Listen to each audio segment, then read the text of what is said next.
बीजगर्णीमध्ये गुरुवारी सायंकाळपासून पावसाने जोर धरला होता।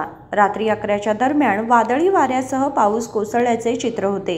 याच पार्श्वभूमीवर बीजगर्णी इंदिरानगर येथील मुख्य रस्त्यावर भले मोठे झाड कोसळण्याची घटना घडली आहे। सुदैवाने यावेळी कुठलीही जीवितहानी किंवा कुणालाही इजा झाली नाही, पण यातून वाहतूक मात्र काही वेळासाठी खोळंबली होती।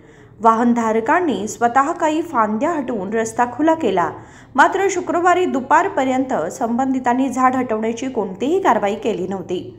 यापूर्वी देखील येथे या रस्त्याला लागून असलेली झाडे रस्त्यावर पडलेली घटना घडल्या आहेत।